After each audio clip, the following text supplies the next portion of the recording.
everyone. Welcome to another episode of Hunterdon County Farm to Fork.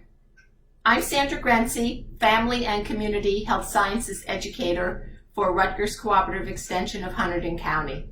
And today our topic is luscious beets.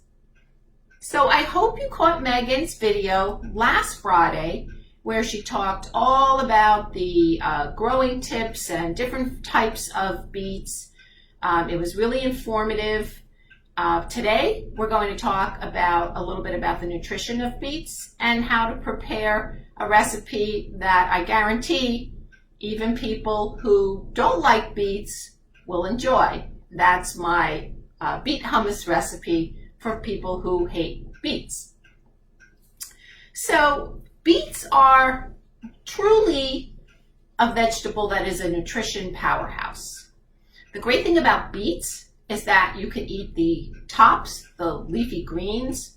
They're really dark green, and that's usually a good indicator of the amount of vitamins and minerals and other plant beneficial phytochemicals that are linked to good health. So you can eat the tops, and of course you can eat the main act, which is the expanded root of the beet. So beets can come in all different colors. Mostly they're purple, like these that I have here.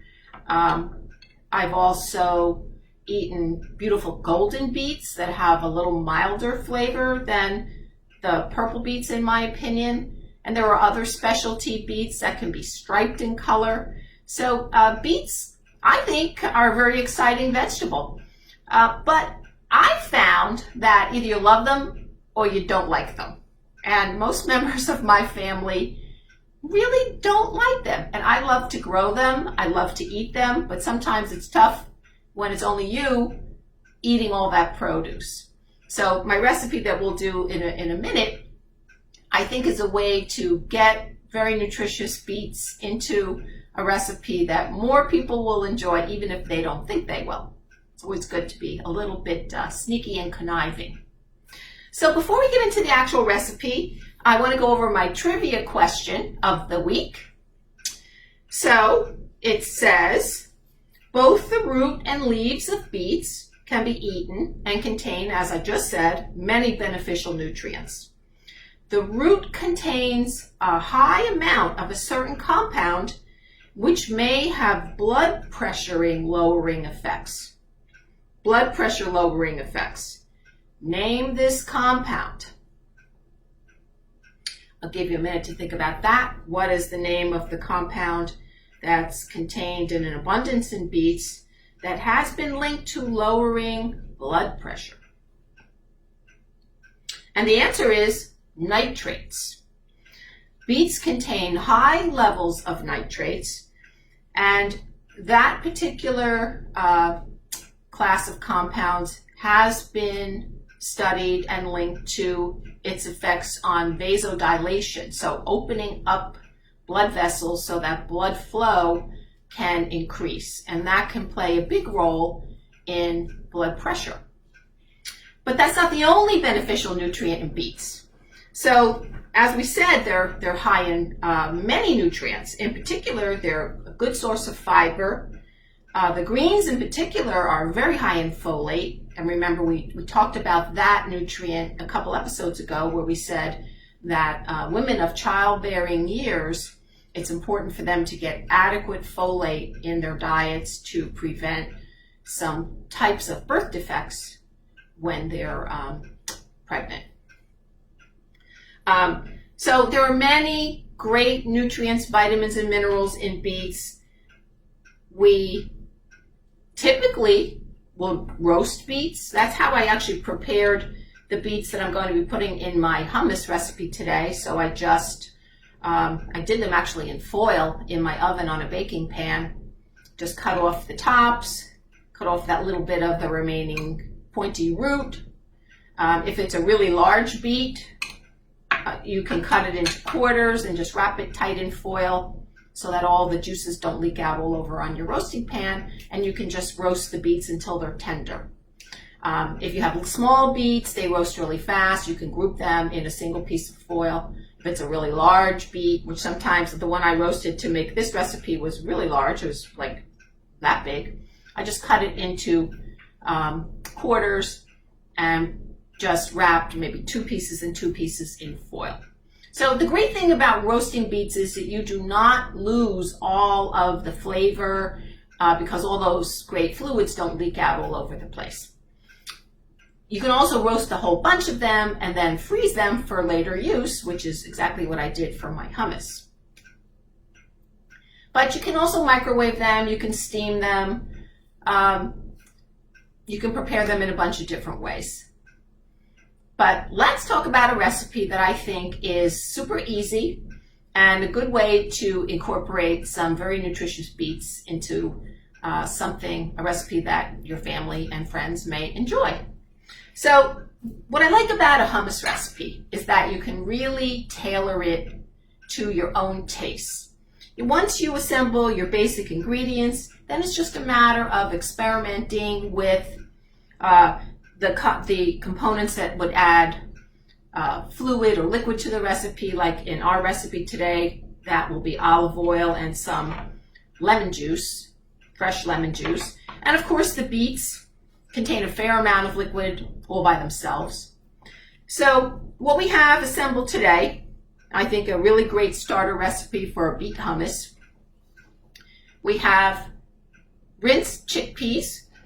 Now typically if I was doing one batch, I would just use 1 can, but I have enough beets here, I think, that can warrant a little bit extra chickpeas. So I have about 1.5 cans of chickpeas. You can adjust the amount of beets in your overall recipe to how you like the flavor. If you're a real beet lover, you can have more beets. You can have a stronger beet flavor. If you just want a hint of beet flavor and some of that beautiful rosy color, then you can go lighter on the beets. But chickpeas is going to be the basis of our hummus, so I'm going to go ahead and dump them into the food processor right now. They're already rinsed and drained. Then the roasted beets or your microwaved or boiled beets. And when I package them for freezing, I just automatically slice them so that they can be portioned out into smaller servings very easily. So I have a little more than a cup here. I have about 1.25 cups, and I'm just going to put those right into the food processor with the chickpeas. And also there's some liquid in there which is going to help with the texture of our final hummus. Then a little bit of lemon juice. Again, the chickpeas are going to form a pretty pasty base, so we're going to add a little bit of lemon juice also for flavor. In terms of our fats, I'm using extra virgin olive oil and a little bit of tahini. So the tahini is sesame paste, sesame seeds containing a good deal of their own natural fats. So between my olive oil and my tahini, that's really going to be the sources of fats in this recipe that will give it a creamy texture. So I'm going to put in, to start, about 1 tablespoon of olive oil. I don't need a lot. And I'm going to put in about 2 tablespoons of tahini. And again, the tahini is not absolutely necessary, but it does give the hummus a very nice, creamy, velvety texture. It's very luxurious mouthfeel, we say, in the food world. So I have about 2 tablespoons in there, but really that's totally up to you. You could increase that, you could decrease that, or you could leave it out completely. Then if you caught my video last week, I roasted some garlic, and I just took out 2 cloves of that roasted garlic. And remember I said in the video, it defrosts so quickly and gets super soft really easily. So I've just had this sitting out here in my little Pyrex dish for probably 10 minutes, and it's already very soft and defrosted. So I'm going to dump those 2 cloves in there. The nice thing about roasted garlic It's mild in flavor, so you could really add more than if you were using raw garlic. But I've learned that for my family, 2 big cloves of roasted garlic is about right. Then what am I using for the actual seasoning? I'm using just a little bit of salt, so I will put in, I'm trying to watch the sodium in my diet. I don't necessarily need salt, and actually over the years my taste buds have adapted to much less salt. That can happen if you're watching your salt. But the main star of our hummus seasoning is actually going to be ground cumin. And that, again, you can go as much or as little as you like. In my balanced recipe here, I know I need at least a teaspoon, but I've noticed that the people, especially my daughter who I make this for, the amount of cumin can really influence her liking of this recipe. So I tend to be pretty liberal with the cumin. So I'm going to put in about 1.5 teaspoons, almost 2 teaspoons. Really up to you. And then it's simply a matter of just blending it up and then getting the texture right. So using your olive oil and lemon juice to get the texture to as thick or thin as you like. I like it sort of medium, so when I dip a vegetable or a cracker into it, it stays on, but it's not so hard that it's going to break the cracker. So I'm going to blend this up, and then I will be back to show you what the finished product looks like.